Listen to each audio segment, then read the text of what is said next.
नानासाहेबांच्या रिटायरमेंटचा सगळा पैसा मुलाने आणि सुनेने खाऊन टाकला. तेव्हा नानासाहेबांना अर्धांग वायूचा झटका आला. ते 2-2 दिवस उपाशी पोटी पडून असायचे. जेव्हा महिनाभरानंतर पेन्शन आणायची बारी यायची तेव्हाच मुलाला वडिलांचा विचार यायचा. एके दिवशी नानासाहेबांची मुलगी आली तेव्हा बापाची अवस्था पाहून बोलू लागली, दादा, बाबांवर उपचार करून घ्या. तेव्हा भाऊ बोलू लागला, माझ्याजवळ तर खाण्यासाठी पैसे नाहीत.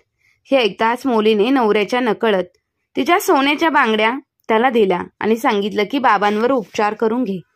भाऊ आणि वहिनीने त्या सोन्याच्या बांगड्या विकल्या आणि बाहेर फिरायला गेले आणि विचार केला, जेव्हापर्यंत परत येऊ तेव्हापर्यंत बाबांपासून देखील सुटका मिळालेली असेल. फिरायला गेल्यावर जेव्हा त्यांचे पैसे संपले तेव्हा ते परत पुन्हा घरी आले तेव्हा त्यांच्या पायाखालची जमीन सरकून गेली. कारण की कविताने जेव्हा तिच्या लाडक्या बाबांची अवस्था पाहिली तेव्हा तिला खूप वाईट वाटलं होतं. कारण की तो बाप ज्याने स्वतःच्या मुलांना फुलाप्रमाणे जपलं होतं, आईची ममता आणि बापाचं प्रेम दोन्ही एकत्र दिलं होतं, तो आज या अवस्थेत पडलेला होता. कविताला बापाची ती अवस्था पाहून अगदीच रडू आलं होतं.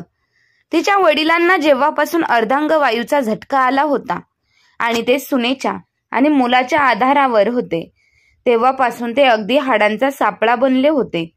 2-2 दिवस त्यांना खायला काहीही मिळत नव्हतं. कारण की सून आणि मुलगा दोघांची हीच इच्छा होती की त्यांचा बाप असाच अंथरुणावर पडून रडत मरून जावा आणि आपल्याला त्यांची सेवा करायला लागू नये.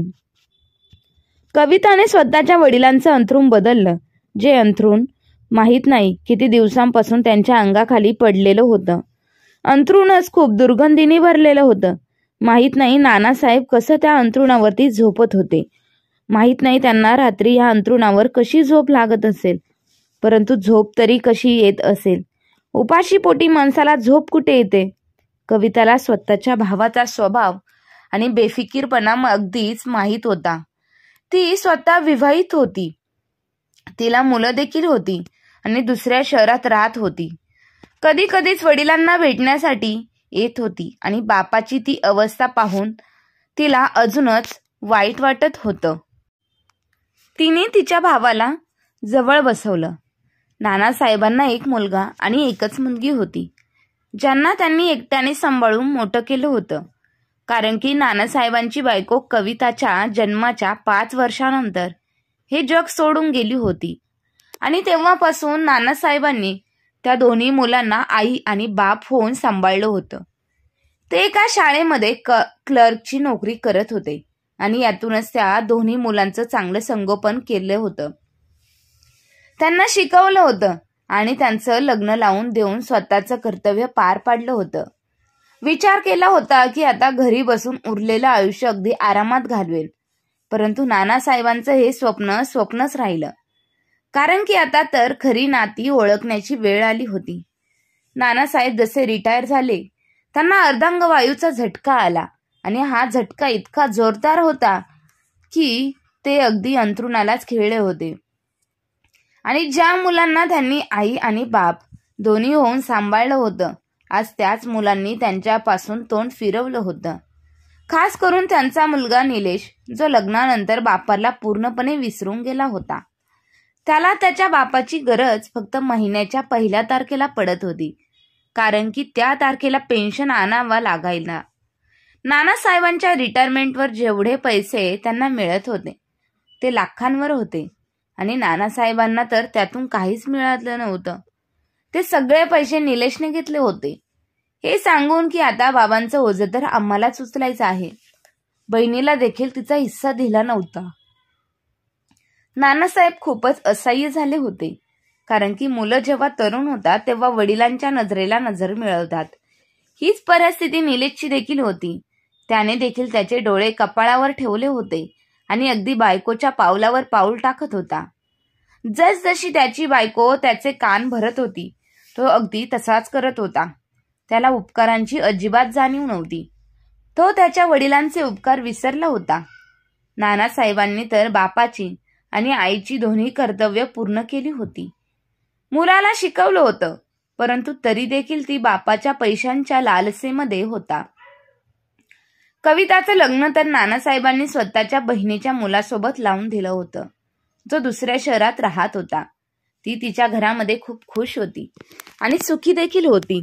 त्यामुळे तिने कधीही वडिलांकडून पैसे मागितले नव्हते. तसं तर ती एक अभिमानी आणि एक समजूतदार मुलगी होती. तिला उपकारांची जाणीव होती. निलेश सारखी स्वार्थी नव्हती. आई वडिलांच्या शेवटच्या टप्प्यामध्ये मुलीच त्यांचा आधार बनतात. मुलं तर त्यांच्यापासून तोंड फिरवतात. आता जेव्हा कधी कविता यायची आणि वडिलांची ही अवस्था पाहायची, ज्याने कधी स्वतःच्या अंगाला एक थेंब घाण देखील चिटकून दिली नव्हती, त्याच वडिलांची जेव्हा ही अवस्था पाहायची तेव्हा तिचं मन तिळतिळ तुटत होतं. स्वतःच्या भावाला वारंवार याची आठवण करून द्यायची की बाबांची जरा काळजी घेत जा, कारण की नानासाहेबांनी त्यांची सगळी जमापुंजी निलेशवर खर्च केली होती. परंतु तो अत्यंत स्वार्थी आणि लोभी माणूस होता. आजही कविता जेव्हा नानासाहेबांना भेटायला आली आणि त्यांच्या तब्येतीची विचारपूस करायला आली, तेव्हा बापाची ही अवस्था पाहून तिच्या डोळ्यांमधून अश्रू आले होते. तिच्या वडिलांचं अंथरूण देखील खूप जास्त घाणेरडं झालं होतं. असं वाटत होतं जणू काही इतक्या दिवसांपासून ते अंथरूण साफ केलंच नाही. कविता रडत होती आणि सोबतच वडिलांकडून माफी देखील मागत होती आणि त्याच अंथरुणावरून देखील बदलत होती. नानासाहेब देखील फक्त डोळ्यांतून अश्रू ढाळत होते, कारण की अर्धांग वायूमुळे त्यांना त्यांचं तोंड देखील हलवता येत नव्हतं. जेव्हा निलेश कामावरून घरी परत आला तेव्हा कविताने त्याला तिच्याजवळ बसवलं. बोलू लागली, अरे दादा, बघ तरी बाबांची काय अवस्था झाली आहे. ते पूर्णपणे अंथरुणाला खिळले आहेत आणि तुम्ही त्यांची साफसफाई देखील करत नाही. तुम्हाला स्वतःला जर साफसफाई करता येत नसेल तर एखादी नर्स ठेवा. त्यांनी आजपर्यंत जितकं कमावलं आहे ते सर्व तुमच्यावर खर्च केलं आहे. मग हे तुझं कर्तव्य नाही का की तू तुझ्या वडिलांच्या या अवस्थेवर जरा दया दाखवावी, त्यांची सेवा करावी. देव ना करो जर तुझ्यावर देखील ही वेळ आली आणि तुझ्या देखील मुलांनी असं तोंड फिरवलं तर तुला कसं वाटेल. कविताने स्वतःच्या भावावर खूपच मोठा भावनिक हल्ला केला होता, परंतु त्याचे कान जणू काय बंदच झाले होते. कविता बोलू लागली, बाबांवर उपचार तरी करून घे. त्यांची सर्व औषधं देखील संपलेली आहेत आणि दिवसेंदिवस ते बारीक होत अगदी सापळा झालेले आहेत. तुला त्यांच्यावर दया येत नाही का? तू याचे सगळे उपकार विसरला आहेस का? तिने भावाला सगळ्या गोष्टींची जाणीव करून देण्याचा प्रयत्न केला होता, परंतु त्याचं रक्त तर पूर्णपणे पांढरं झालं होतं. बोलू लागला, माझ्याजवळ पैसे कुठून आलेत बापाच्या उपचारासाठी? मी कुठे बिर्ला अंबानी आहे की माझी फॅक्टरी चालू आहे? तो इतका उद्धटपणे बोलला की कविता अगदी हैराण झाली. बोलू लागली, बाबांच्या रिटायरमेंटचा सगळा पैसा तू कुठे ठेवला आहेस ना? मी तर त्यातून माझा हिस्सा देखील घेतला नाही आणि महिनाभरानंतर बाबांची जी पेन्शन येते ती देखील चांगली रक्कम येत असते.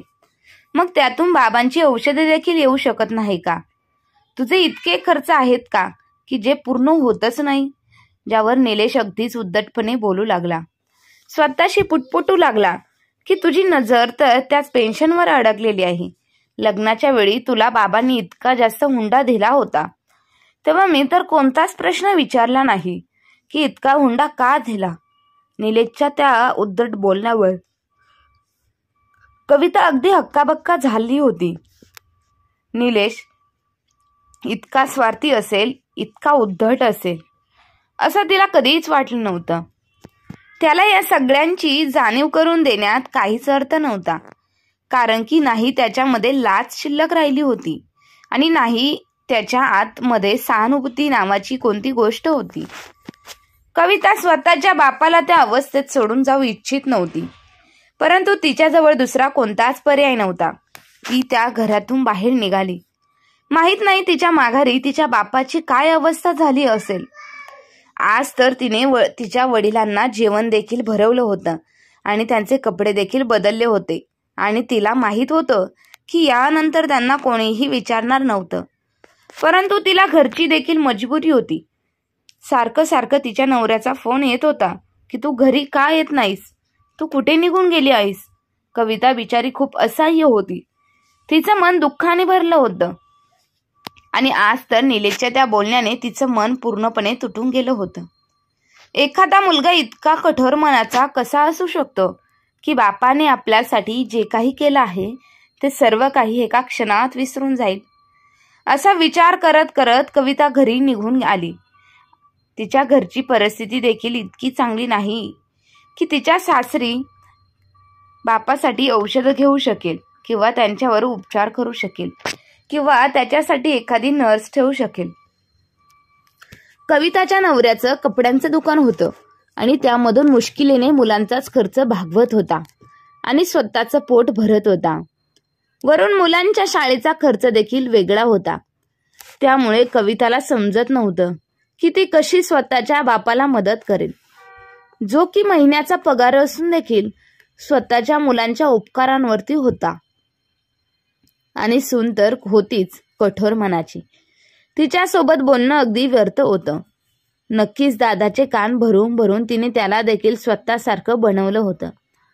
त्यामुळेच कोणत्याही प्रकारचं इमोशनल ब्लॅकमेलिंग निलेशवर काम करत नव्हतं. कविताला माहीत होतं की प्रत्येक महिन्याच्या पहिल्या तारखेला निलेश बाबांना अंघोळ घालून तयार करतो, जेणेकरून ते त्याच्यासोबत जातील आणि मग पेन्शन घेऊ शकतील. तेव्हा तर त्याला बाबांना अंघोळ घालताना घाण वाटत नव्हती आणि नाही त्याला त्याचं कोणतं काम आठवत होतं, कारण की त्याला तेव्हा पैशांची मतलब होतं, जेणेकरून पेन्शनची ती सगळी रक्कम तो हडप करू शकेल. ते दोघेही नवरा बायको उधळपट्टी करणारे होते. 4 दिवसात सगळे पैसे खर्च करायचे आणि मग पूर्ण महिना पैसा नाही असं रडण्यातच गात राहायचे. बोलायचे की आता आमचा महिना कसा जाणार. ऐकवत तर ते नानासाहेबांचं होते की आम्ही स्वतः कसं बसं आमचं आयुष्य घालवलेलं आहे, मग त्यात तुम्हाला औषधं कुठून आणून देणार आणि तुम्हाला खायला काय देणार. काही दिवस असेच निघून गेले आणि कविता तिच्या वडिलांच्या पुन्हा एकदा घरी आली. तिने तिच्या साडीच्या पदरामध्ये कोणती तरी वस्तू बांधून ठेवली होती, जी वस्तू कदाचित तिच्या घरातल्यांपासून देखील लपवून घेऊन आली होती. ती वस्तू दुसरी तिसरी कोणती नाही तर तिच्या सोन्याच्या बांगड्या होत्या, ज्या बांगड्या नानासाहेबांनी तिला करून दिल्या होत्या तिच्या लग्नाच्या वेळेला. आणि मग त्या सोन्याच्या बांगड्या कदाचित आज बाबांच्या उपयोगी पडणार होत्या. हे सर्व तिने तिच्या नवऱ्यापासून लपून छपून केलं होतं. तिचा नवरा देखील निलेशप्रमाणे लालची होता. तो देखील बोलायचा की बस आपण स्वतःचं आपलं पोट कसं बसं भरत आहोत, मग अशामध्येच दुसऱ्यांचं ओझं स्वतःच्या डोक्यावर का घ्यायचं. तसंही तिला लहान लहान मुलं होती आणि त्यांच्या भविष्याचा देखील प्रश्न होता. परंतु कविताला फक्त आणि फक्त त्यावेळेला तिच्या वडिलांची परिस्थिती सुधारायची होती. त्यामुळेच तिच्याजवळ अजून दुसरा कोणताच मार्ग नव्हता. तिच्याकडे फक्त हाच मार्ग होता की ती त्या सोन्याच्या बांगड्या विकून तो सगळा पैसा वडिलांच्या उपचारावरती खर्च करेल, जेणेकरून नानासाहेब थोडे बहुत तरी चालू शकतील आणि मुलावर आणि सुनेवर अवलंबून राहणार नाही. कारण दुसऱ्यावर अवलंबून राहणं हा खूप मोठा शाप आहे. कविता जेव्हा नानासाहेबांकडे गेली तेव्हा त्यांची परिस्थिती तशीच होती जशी एखाद्या भिकाऱ्याची असते, जो त्याच्या झोपडीमध्ये अगदी लाचारपणे असहाय्यपणे दुसऱ्यांच्यावर दयेवर जगत असतो. नानासाहेबांचा अगदीच हाडांचा सापळा झाला होता. जसे ते कविताचा चेहरा पाहायचे तेव्हा त्यांच्या चेहऱ्यावर अगदी थोडीशी झलक यायची. ते कविताला असं पाहायचे जणू एखादा भुकेलेलं मूल त्यांच्या आईला पाहतं आणि कविता स्वतःच्या वडिलांची ती नजर सहन करू शकत नव्हती. लाजेने अगदी पाणी पाणी व्हायची. तिची नजर खाली झुकायची. परंतु ती बिचारी तरी काय करणार होती. तिची देखील मजबुरी होती. आज देखील ती खूप मुश्किलीने स्वतःच्या नवऱ्याची नजर चोरून आणि मुलांना शेजारणीच्या हवाली करून आली होती की यांना थोडा वेळ सांभाळा, मी माझ्या बाबांना भेटून लगेच येते. कविताने सर्वात आधी तर वडिलांचं पांघरूण बदललं, त्यांना नवीन चांगले कपडे घातले आणि त्यांच्यामधून येणारा दुर्गंध दूर गेला. नानासाहेबांना देखील थोडं बरं वाटलं होतं. त्यांच्या नजरेमध्ये कवितासाठी आभाराचे अश्रू होते. खरं तर ते कविताचे वडील होते, तरी देखील ते तिचे आभार मानत होते. हा देखील जमाना येणार होता की बाप स्वतःच्याच मुलांचा ऋणी होईल. खरं तर वडिलांचे उपकार तर इतके असतात की मुलं त्यांची इच्छा असून देखील त्या उपकारांची परतफेड करू शकत नाही. कविताच्या नजरेमध्ये स्वतःच्या वडिलांच्या डोळ्यात असे अश्रू पाहून तिच्या देखील डोळ्यात अश्रू आले. बाबा, मला असं पाहू नका. मी तर तुमच्या कोणत्याही उपकाराची परतफेड करू शकत नाही, जे तुम्ही आम्हा बहीण भावासाठी केलं आहे. परंतु दादा तर कृतज्ञ निघाला. त्याला तर त्याच्या बायकोपासून वेळच मिळत नाही. ती प्रत्येक वेळेला त्याचे कान भरत राहते. कुसुम स्वतःच्या वडिलांसमोर अगदी रागाने पेटून उठली, कारण की बापाची अवस्था पाहून तिचं हृदय जवळजवळ फुटणारच होतं. परंतु नानासाहेबांनी हाताच्या इशाऱ्याने तिला नकार दिला. बोलू लागले की असं बोलू नकोस. ते त्यांच्या नजरेतच तिला सर्व काही समजावत होते, कारण की त्यांना त्यांच्या मुलापासून देखील कोणतीच तक्रार नव्हती. कसे वडील होते, किती मोठं मन होतं. असा बाप तर नशीबवाल्यांनाच मिळतो. परंतु निलेश तर दुर्दैवी होता. नक्कीच त्याला त्याच्या वयाच्या शेवटच्या टप्प्यामध्ये ह्या गोष्टीचा पश्चाताप होता की त्याने त्याच्या बापासोबत हे काय केलं होतं. कारण की आई वडिलांसोबत केलेला अत्याचार बदललेला माणूस या जगात फेडून जातो. परंतु नानासाहेब तरी देखील निलेशला शिव्याशाप देऊ शकत नव्हते. कविता नानासाहेबांची परिस्थिती ठीक करून निलेशच्या खोलीत गेली, जो खोलीत एसी लावून अगदी आराम करत होता. कविताची हिंमत होत नव्हती की त्याचं थोबाड फोडावं आणि त्याला बोलावं की एसीचं बिल भरण्यासाठी पैसे असतात, परंतु बाबांच्या औषधांसाठी काही 1000 रुपये तुझ्याकडे नाहीत. तुला तुझ्या उधळपट्टीतून वेळ मिळेल तेव्हा तू बाबांची काळजी घेशील ना, बाबांकडे लक्ष देशील ना. परंतु ती हे सगळं मनातल्या मनातच बोलत होती, कारण की तिला तिच्या भावासोबत दुश्मनी करायची नव्हती. नाहीतर असं नको व्हायला की या सगळ्यामुळे नानासाहेबांची परिस्थिती आधीपेक्षा अधिक वाईट होऊन जाईल. त्यामुळेच ती अगदी शांतपणे निलेश जवळ जाऊन बसली आणि तिच्या पदरात बांधलेल्या सोन्याच्या बांगड्या बाहेर काढून निलेशच्या हातात दिल्या. बोलू लागली, ह्या बांगड्या माझ्या लग्नातल्या आहेत, ज्या बांगड्या मला बाबांनीच लग्नाचा आहेर म्हणून दिल्या होत्या.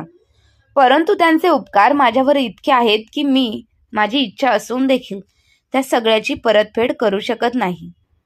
माझ्याजवळ अजून तर काही शिल्लक नाही, परंतु या बांगड्या आहे. तू या बांगड्या विकून बाबांवर उपचार करून घे, कारण की माझ्याजवळ तर इतका वेळ नाही की मी बाबांच्या मागे दवाखान्यात फिरू शकेन. आज देखील खूप मुश्किलीने माझ्या नवऱ्याची नजर चुकून इथे आली आहे. तो निलेश कविताचं बोलणं ऐकत होता की नाही माहीत नाही, परंतु त्यांची नजर जणू काय त्या बांगड्यांमध्ये अगदी घुसली होती. अचानक त्याची बायको देखील त्या खोलीत आली. बोलू लागली, अरे सोन्याच्या बांगड्या तुझ्याजवळ कुठून आल्या? याच्या आधी कविता त्या बांगड्यांना लपवेल. वहिनीने स्वतःच्या त्या बांगड्या पाहिल्या होत्या. आता कविताची इच्छा असून देखील ती त्या बांगड्या लपवू शकत नव्हती, कारण की तिला वाटलं होतं की भावाची बायको बांगड्या देखील हिसकावून घेईल आणि स्वतःकडे ठेवेल, आणि मग तिच्यावर उपचारावर बापावर काहीच होणार नाही. निलेशने त्या बांगड्या कविताकडून घेतल्या. बोलू लागला, तू काळजी करतेस कविता, ते माझे देखील वडील आहेत आणि मला देखील तितकंच प्रिय आहे जितके तुला. माझ्या जवळ जर पैसे असते तर मी त्यांच्यावर नक्कीच उपचार केले असते. परंतु तुझे आभार आहे की तू तुझ्या वडिलांची पर्वा केलीस. शेवटी मुलीच तर बापाच्या कामी येतात. मी तर कदाचित दुर्दैवी आहे, ज्याला वडिलांची सेवा करण्याचं देखील भाग्य नाही, जो इतका उद्धटपणे आणि आगाऊपणे त्याच्या निर्लज्जपणाचे किस्से ऐकवत होता की त्यामुळे कुसुमातल्या आत जळत होती, परंतु तोंडावर एक शब्द देखील काढता आला नाही. बोलू लागली, या बांगड्या विक आणि बाबांवर उपचार करून घे, कारण की त्यांची प्रकृती दिवसेंदिवस खराब होत चालली आहे. जर त्यांची प्रकृती ठीक झाली तर तुम्हाला देखील जास्त त्रास सहन करावा लागणार नाही. कविता निलेशला समजावत बोलू लागली. निलेश बोलू लागला, हा तू काळजी करू नकोस आणि बेफिकर होऊन घरी जा. बाबांचे उपचार माझ्यावर सोड. निलेशने लगेच त्या बांगड्या स्वतःच्या खिशात ठेवल्या, जेणेकरून कविताचा निर्णय बदलू नये. त्याच्या मनामध्ये तर लाडू फुटत होते की चांगलीच मूर्ख बहीण आहे, स्वतःच्या लुटेऱ्या भावाला सोने दाखवून त्याच्या इमान अजूनच खराब करत आहे. कविता बिचारी साधी बोळी होती. तिला या गोष्टीवर विश्वास बसला नव्हता की तिचा भाऊ या थराला देखील उतरू शकतो. परंतु जेव्हा माणसाचा इमान डगमळतो तेव्हा तो त्याच्याच नजरेत खाली पडतो आणि दुसऱ्यांच्या नजरेत देखील. कविता गेल्यानंतर निलेश त्या बांगड्या अगदी निरखून पाहत होता की ह्या बांगड्या नकली तर नाहीत ना. त्याची बायको आणि निलेशच्या हातातून त्या बांगड्या हिसकावून घेतल्या. बोलू लागली, अरे यार, किती सुंदर बांगड्या आहेत, मला तर कोणीच दिल्या नाहीत. खरं तर सासरच्या लोकांचं हे कर्तव्य आहे की सुनबाईला बांगड्या घालाव्यात. निलेश तिच्या बायकोकडे बघत राहिला आणि बोलू लागला, तुझी काय इच्छा आहे मग? मी या बांगड्यांचं काय करावं? तो तर पूर्णपणे त्याच्या बायकोचा गुलाम होता. जे ती बोलायची तेच निलेश करायचा. असं वाटायचं जणू काय त्याच्या बायकोने त्याच्यावर काहीतरी जादूच केली आहे आणि त्याला स्वतःचा गुलाम केला आहे. एकदमच बोलू लागला की अरे बापरे, किती गरमी आहे इथं, सारखी सारखी लाईट देखील जाते.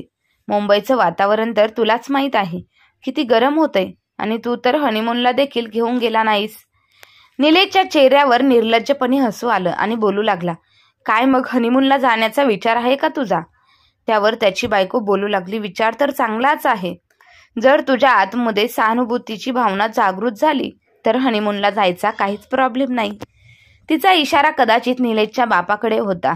निलेश बोलू लागला, बाबांवर उपचार करणे आता शक्य नाही.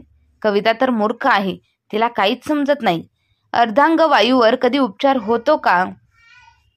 अर्धांग वायू कधी बरा होऊ शकतो का? त्यामुळेच बाबांवर पैसे वाया घालवण्यात काहीच उपयोग नाही. आणि निलेशच्या बाबांची देखील हीच इच्छा होती. बोलू लागले, चला आपण फिरायला जाऊ, थोडंसं आउटिंग होईल. असं बोलत निलेश आणि त्याची बायको काश्मीरला जाण्याची तयारी करू लागले. निलेशने त्या बांगड्या एका सोनाराला विकून स्वतःच्या खिशात टाकले. त्याने वडिलांना औषधे थोडेफार पैसे दिले आणि बायकोसोबत निघून गेला. ते दोघे नवरा बायको उधळपट्टी स्वभावाचे होते. त्यांच्या हातामध्ये आता 4 पैसे आले, त्यामुळे जोपर्यंत ते पैसा खर्च करत नव्हते तोपर्यंत त्यांना शांतता कुठं लाभणार होती. इकडे कविता तिच्या घरामध्ये निवांत होती की आता त्या पैशांवर बाबांवर उपचार केले जातील. कविताच्या त्या बांगड्या तिच्या नवऱ्याच्या लॉकरमध्ये लपून ठेवल्या होत्या आणि लॉकरची चावी त्या दिवशी कविताच्या हाती लागली होती, ज्यामुळे तिने त्या बांगड्या लॉकरमधून काढल्या होत्या. आज तिचा नवरा लवकर घरी आला. बोलू लागला, लॉकरची चावी कुठे आहे कविता? कविताने पाहिले तर दचकली आणि मग बोलू लागली, काय झालं, सगळं ठीक तर आहे ना? त्यावर तिचा नवरा बोलू लागला, माझ्या दुकानात खूप मोठे नुकसान झाले आहे. असं वाटतंय का मला त्या बांगड्या विकाव्या लागतील आणि मी ते नुकसान भरून काढू शकेल, जेणेकरून आपण रस्त्यावर येणार नाही. तो खूप टेन्शनमध्ये दिसत होता आणि कविताच्या चेहऱ्यावरचा तर रंगच उडून गेला.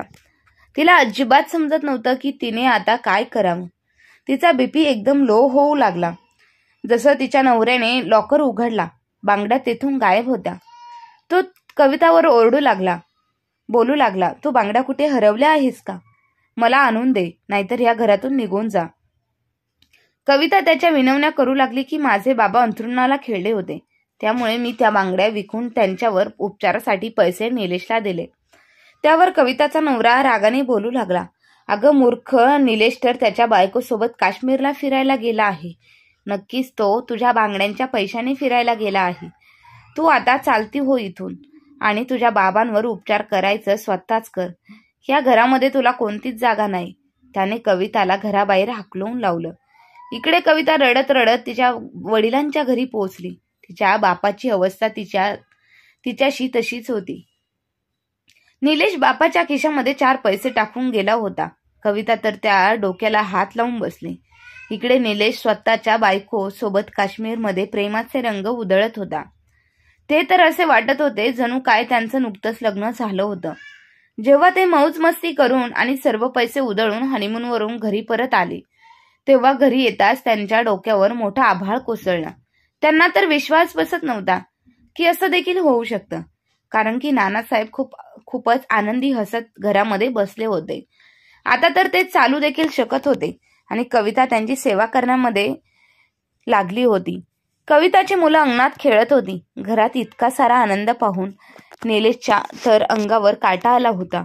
तो नानासाहेबांजवळ आला आणि बोलू लागला, बाबा, तुमच्याकडे एवढे पैसे कुठून आले की तुम्ही स्वतःवर उपचार करून घेतले आणि ठीक देखील झाला? यावर नानासाहेब बोलू लागले की माझा एक मित्र होता ज्याच्यावर मी कधीतरी उपकार केले होते. तो एक डॉक्टर आहे. त्यानेच माझ्यावर मोफत उपचार केले आहेत आणि मी पूर्णपणे बरा झालो आहे. मी तर माझ्या मुलीचे जेवढे आभार मानणार तेवढे कमीच आहे, कारण की तिनेच माझ्या मित्राशी संपर्क साधला. माझी परिस्थिती खूप खराब झाली होती आणि आता बघ मी पूर्णपणे ठीक झालो आहे. मी ठरवलं आहे की या घराचे हिस्से करायचे. एक हिस्सा तुझा असेल आणि दुसरा हिस्सा कविता आणि तिच्या मुलांचा असेल, कारण की जोपर्यंत कविताच्या नवऱ्याचं डोकं ठिकाणावर येत नाही कविता इथेच राहील तिच्या बापासोबत तिच्या घरामध्ये, आणि जे काही मला पेन्शनचे पैसे मिळत राहतील ते मी कविताला आणि तिच्या मुलांवर खर्च करत राहील, कारण की अशा मुली तर देव नशिबाने देतो. निलेश स्वतःच्या वडिलांचे बोलणे ऐकून टेन्शनमध्ये आला आणि खजील होऊन देखील झाला, कारण की त्याने त्याच्या वडिलांच्या रूपात खूप मोठा खजाना स्वतःच्या हातामध्ये गमावला होता. आज तर त्याच्या हातामध्ये पश्चातापाशिवाय काहीच दुसरं उरलं नव्हतं, कारण की तो आधीपासूनच बापाच्या कमाईवर जगत होता. त्यामुळे त्याची आता येणारे दिवस कसे जाणार आहे हे त्याला चांगलंच ठाऊक होतं. तर मित्रांनो, तुम्हाला ही आजची गोष्ट कशी वाटली ते कमेंट करून नक्की सांगा. आणि अजूनही आपण आपल्या चॅनलला सबस्क्राईब केलं नसेल तर सबस्क्राईब करून घ्या. धन्यवाद.